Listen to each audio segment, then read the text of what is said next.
창세기 11장을 보게 되면 바벨탑 사건이 나오게 됩니다.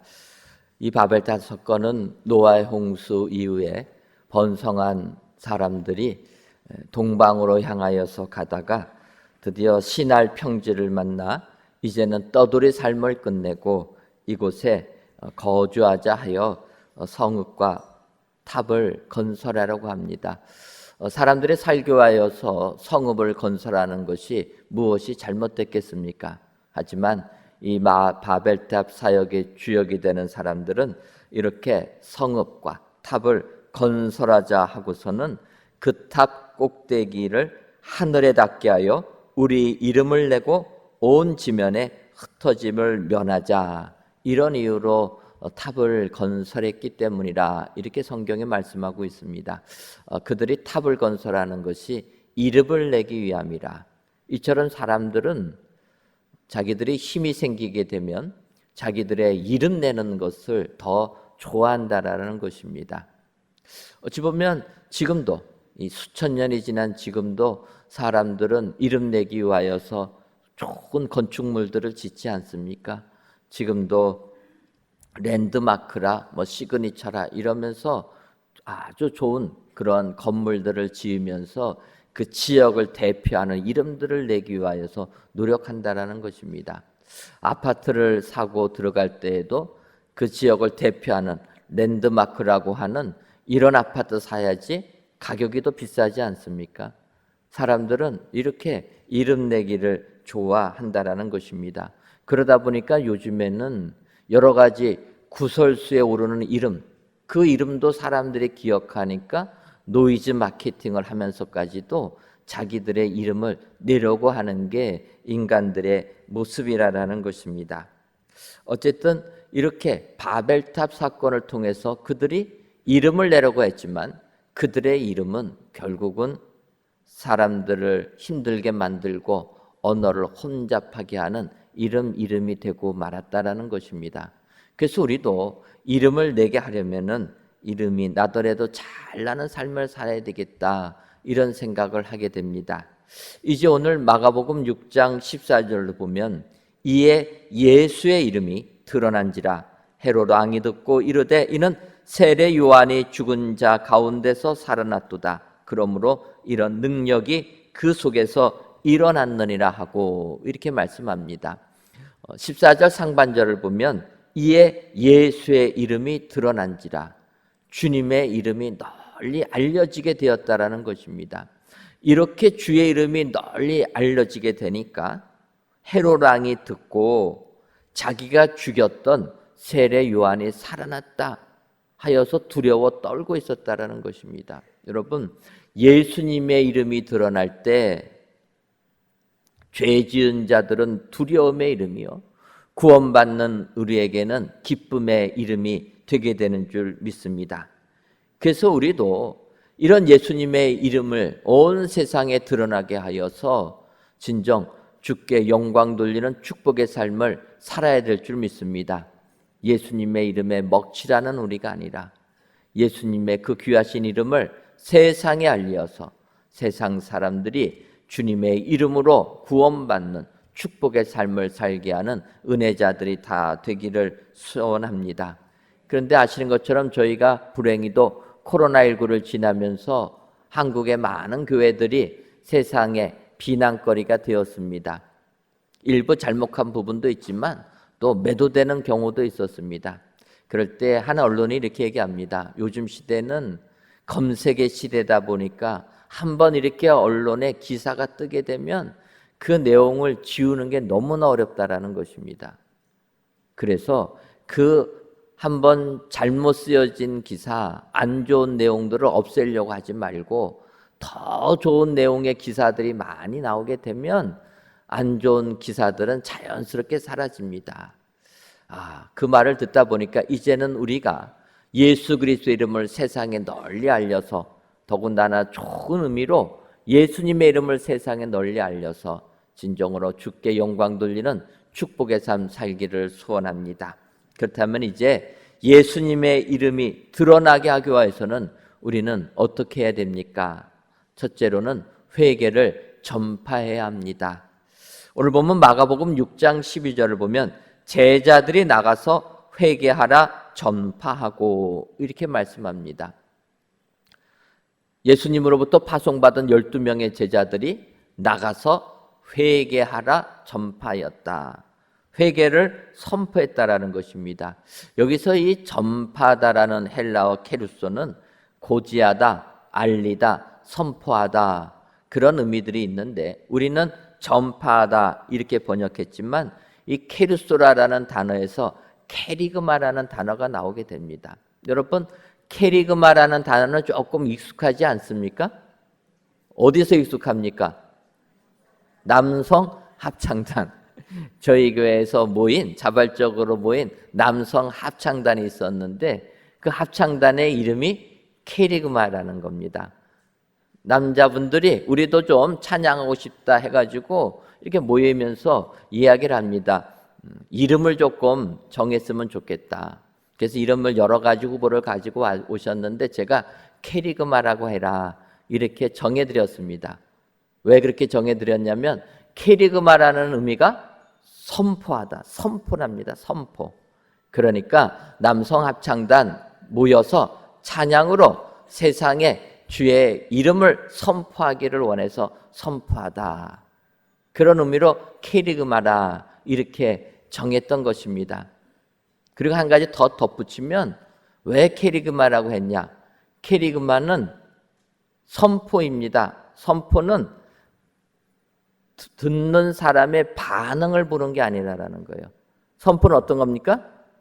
일방적으로 하는 거예요. 지난 치유와 감사 음악회 때 저희 교회 많은 연주가들이 전공자들입니다. 연주자들이 찬양으로 또 악기로 이렇게 하나님께 영광을 돌렸습니다. 그 가운데 유일하게 아마추어가 나오지 않았습니까?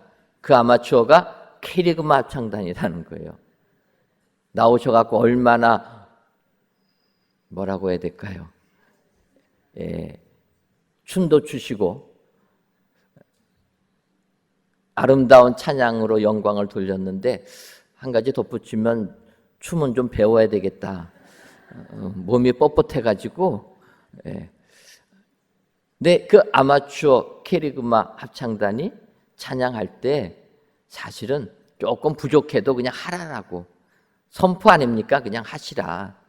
그래서 제가 케리그마라 이렇게 정했습니다. 케리그마는 듣는 사람의 반응에 의해서 움직이는 게 아니고 일방적입니다. 우리가 교육이라는 단어를 헬라에서는 디다케라고 얘기합니다. 누구를 교육시키다. 어찌 보면 설득하는 겁니다. 그래서 교육은 듣는 청중의 반응을 보면서 청중이 졸린 것 같으면 어떻게 합니까? 잠도 좀 깨는 이런 이야기도 하고 이해가 안 되는 것 같으면 이해가끔 하고 이런 것들을 교육이라 이렇게 얘기합니다. 그런데 목회자들이 하나님의 말씀을 증거하는 것은 교육이라고 얘기하지 않습니다. 선포라고 얘기하는 거예요. 케리그마입니다. 케리그마는 듣는 사람이 듣던 안 듣던 받아들이던 안 받아들이던 그거 상관없이 주의 말씀을 선포하는 거라는 거예요. 선포할 때 하나님의 역사가 임하게 될 줄 믿습니다. 설교자가 청중들을 보면서 말씀을 전하다 보면 말씀을 제대로 못 전한다라는 거예요. 이 말씀 전하면 상처받지 않을까? 저 말씀 전하면 또 교회 떠난다고 하지 않을까? 목회자가 제일 힘든 게 무엇입니까? 교회 떠난다는 거예요. 떠난다고 하면 어떡합니까? 두 손 두 발 다 들고 항복하는 것 아닙니까? 교회 떠나면 안 되니까. 교회 나와서 예수님 믿어야지 구원 받으니까 교회 떠난다고 하면 더 이상 얘기를 못하는 겁니다. 그런데 선포는 그게 아니라는 거예요. 듣던 안 듣던 하나님의 말씀을 선포해야 된다는 겁니다. 주의 제자들이 주님으로부터 명령받아서 나가서 한 것은 선포했다라는 거. 무엇을 선포합니까? 회개하라 선포했다. 회개를 선포했다라는 거예요. 지금도 많은 목사님들이 이 회개를 선포하기가 어렵다라는 거예요. 회개는 무엇입니까? 잘못했으니까 죄 고백하고 주님께로 돌아오라고 지적하는 겁니다. 여러분, 지적받는 거, 책망받는 거 좋아할 사람이 누가 있습니까? 그런데 주의 제자들은 지금 회개하라고 얘기한다는 거예요. 하나님으로부터 떠난 사람들은 회개하고 돌아와야 된다는 겁니다.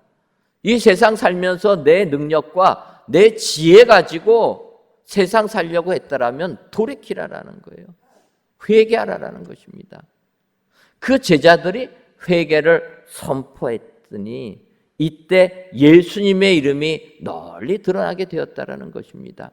그래서 우리도 예수님의 그 회개를 선포해야 될 줄 믿습니다. 우리가 아는 대로 예수님 이 땅에 오셔서 공생애를 시작하실 때 제 일성이 회개하라, 천국이 가까이 왔느니라. 주님이 하신 말씀이라는 거예요. 회개를 외쳤던 것이 우리 주님이십니다.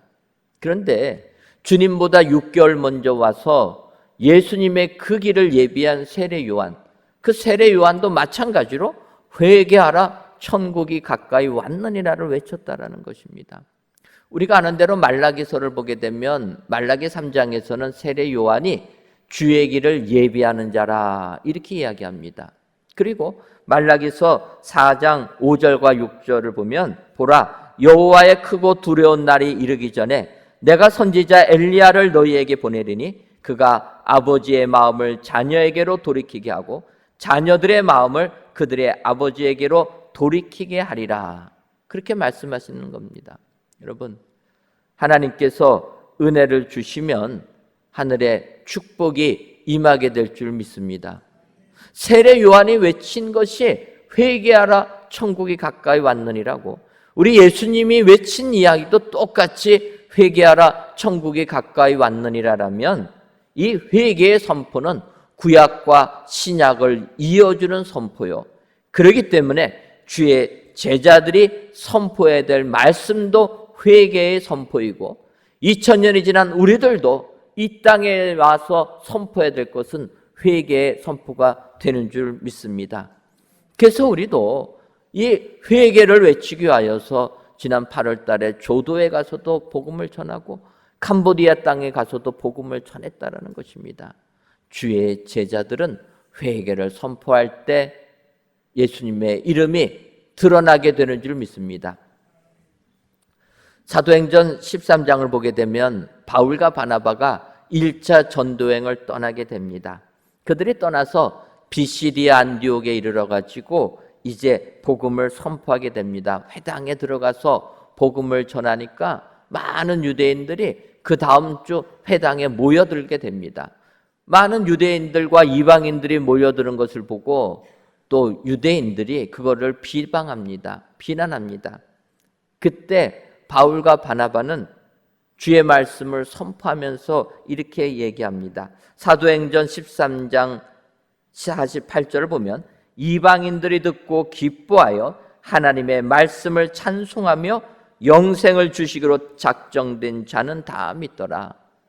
이방인들의 비방에 의해서, 핍박에 의해서 그것을 떠날 때 사도행전이 그들의 사역을 기록할 때 뭐라고 얘기하냐면 이방인들이 듣고는 다 기뻐했다라는 것입니다. 그리고 영생을 주시기로 작정된 자는 다 믿더라.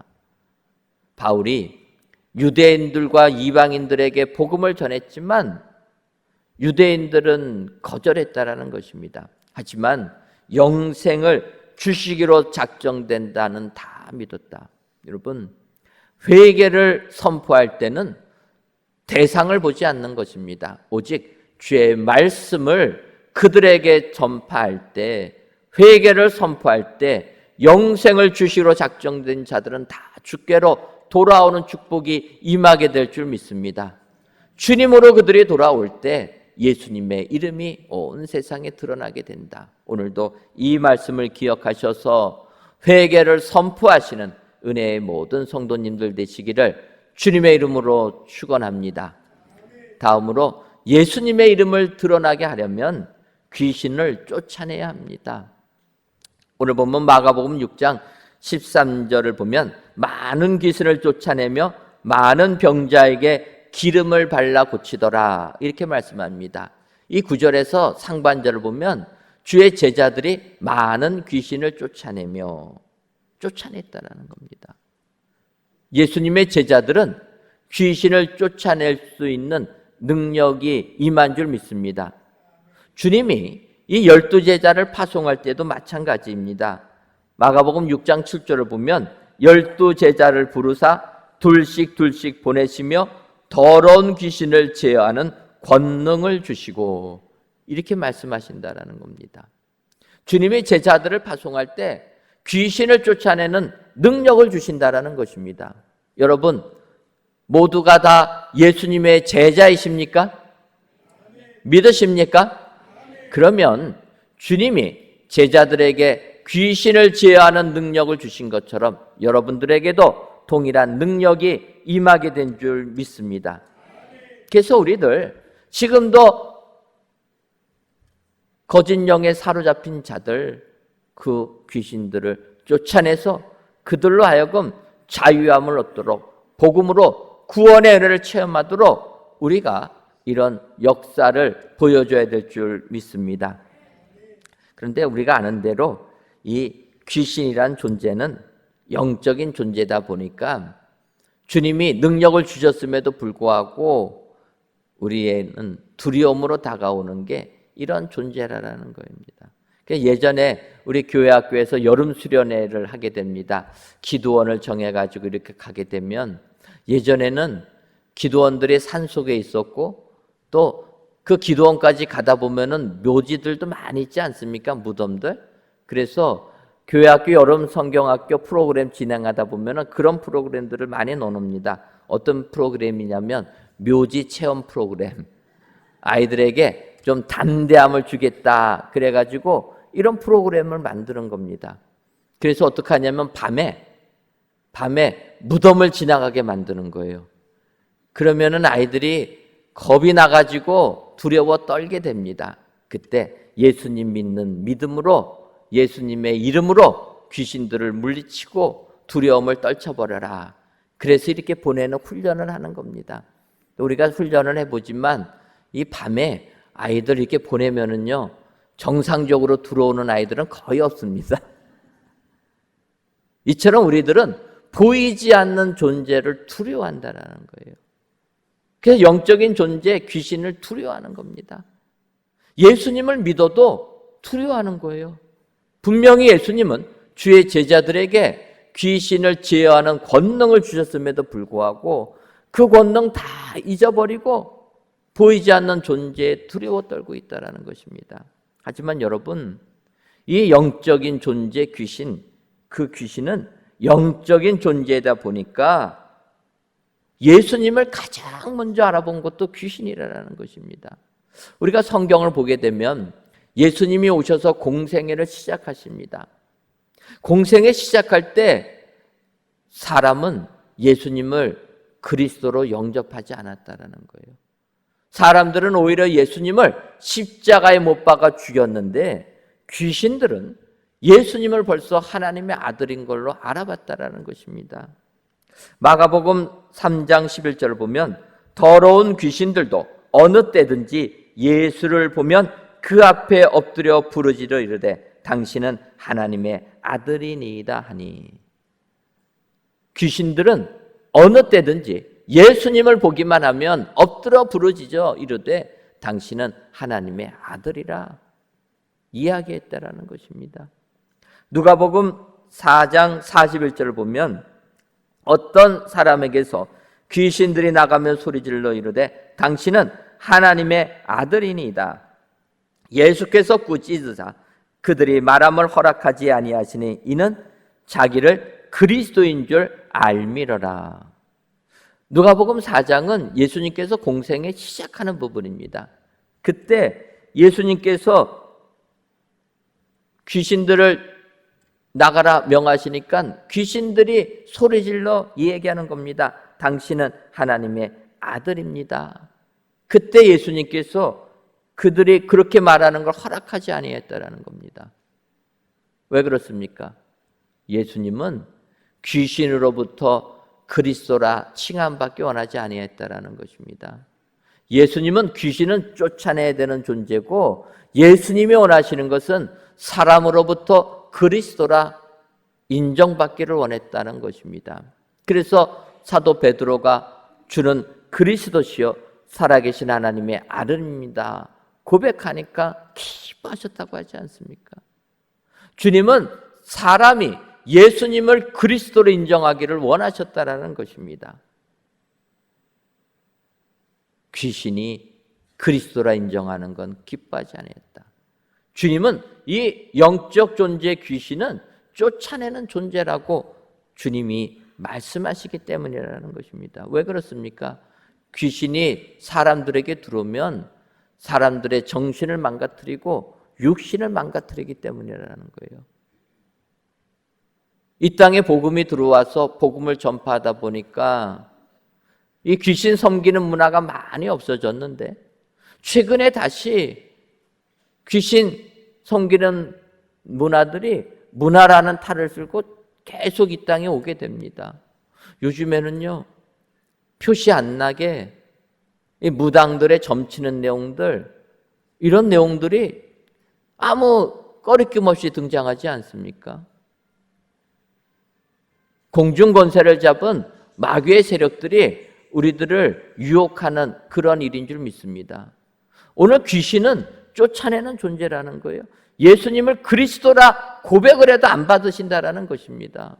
예를 들면 마가복음 5장을 보면 거라사 광인이 나옵니다. 거라사 지역에 미친 사람이라는 거, 귀신 들려서 미쳤다.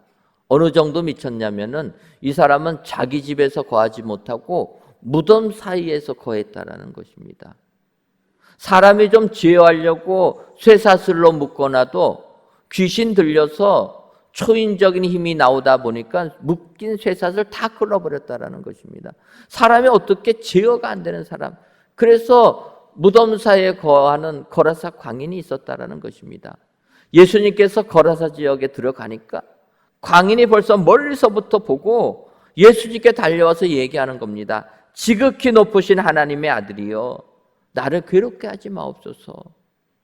그런데 주님은 그 거라사 광인이 주님 앞에 나와서 부탁하기 이전에 먼저 더러운 귀신아 나가라 명하셨다라는 겁니다.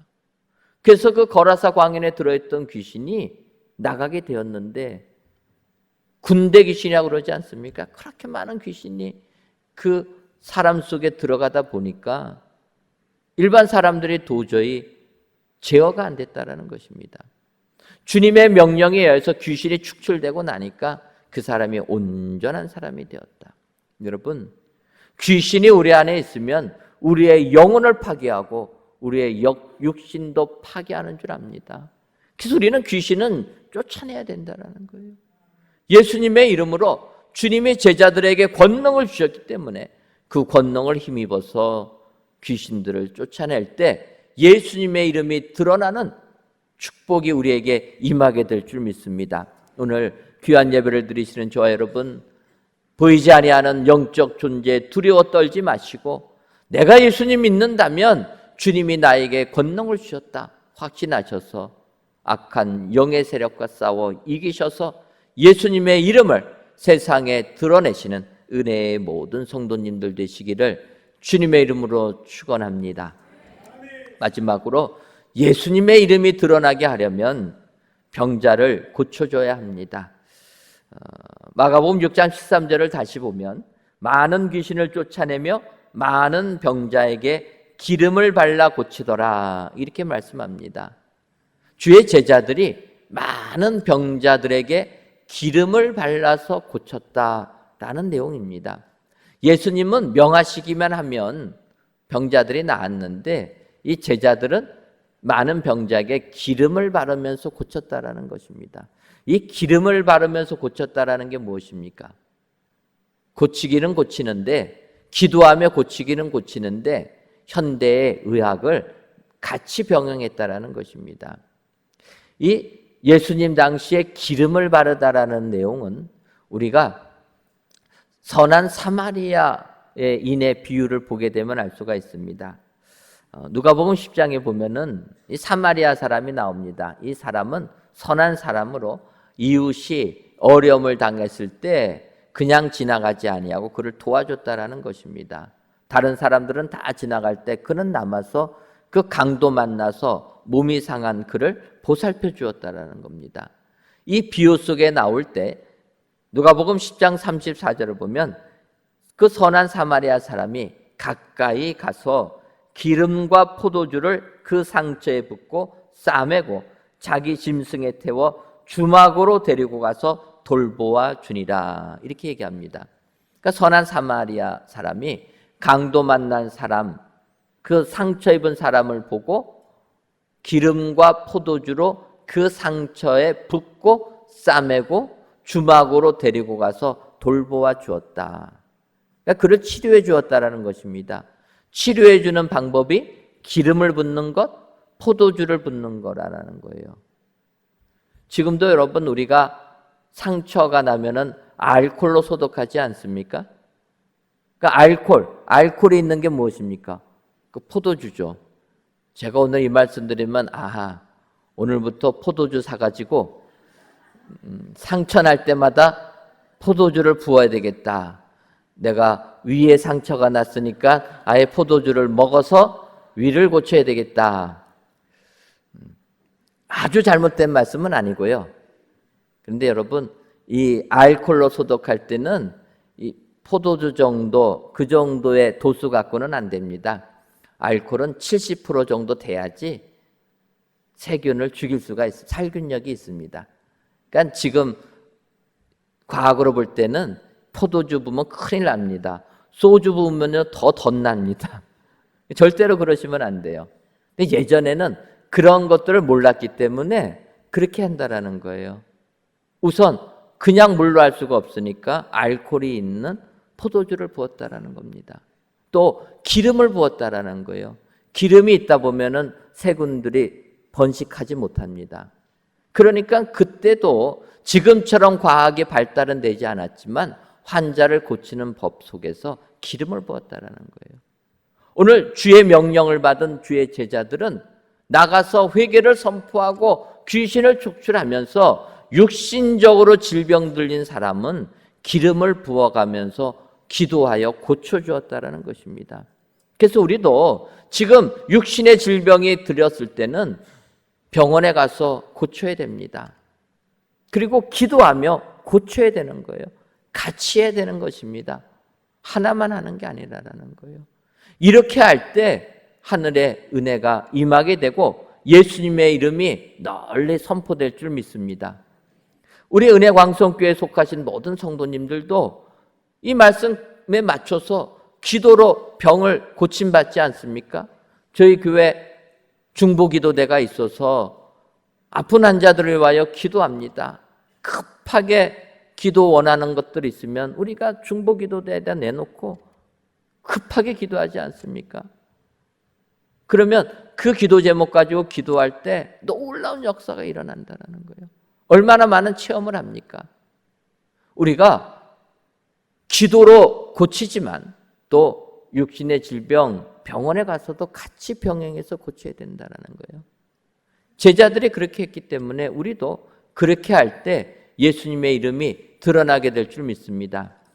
제가 이렇게 말씀을 선포하면서도 말씀을 준비할 때 마음에 부담이 있었습니다. 그 부담이 뭐냐면 주의 제자들은 기름을 발라 고쳐주었는데 지난 주간에도 천국에 가신 우리 성도님들이 계시다라는 거예요. 아직도 젊으신데 주님이 부르셔서 천국에 가셨습니다. 성경은 고쳐준다고 하는데 천국에 가시니까 이거를 어떻게 바라봐야 될까? 갈등을 하다가 바울 사도가 떠올랐습니다. 여러분, 바울 사도가 3층 천을 경험합니다. 하나님을 만나는 것입니다. 그가 3층 천을 경험한 다음에 그가 하는 얘기는 나는 오늘이라도 천국 가고 싶다라는 거예요. 이 땅에 살 이유가 없다. 나는 하나님이 계시는 천국에 지금 이 순간에도 가고 싶다 이야기합니다. 그런데 주님이 주신 사명 때문에 내가 어쩔 수 없이 이곳에서 산다. 이런 고백을 했다라는 거예요.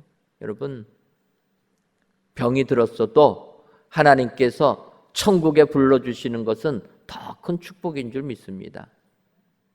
하나님과 함께 영원히 살기 위하여서 고통 없는 곳으로 불러주시는 것, 그것도 복이라는 겁니다. 우리가 아는 대로 예수님 이 땅에 오셔서 병자들 고쳐주셨습니다. 병자들을 고쳐주실 때 예수님은 죽은 자를 살려주시기까지 하셨다라는 겁니다. 그래서 우리가 아는 대로 나사로는 죽은 지 나흘이 되어가지고 썩어지고 있을 때도 주님이 그를 살려주신 것입니다. 그런데 여러분, 이 나사로는 그러면 다시는 죽지 않았습니까? 아니라는 거예요. 주님의 은혜로 다시 살아난 나사로지만 결국은 죽었다라는 것입니다. 그래서 우리가 죽음이라는 것은 이런 각도로 봐야 되겠다.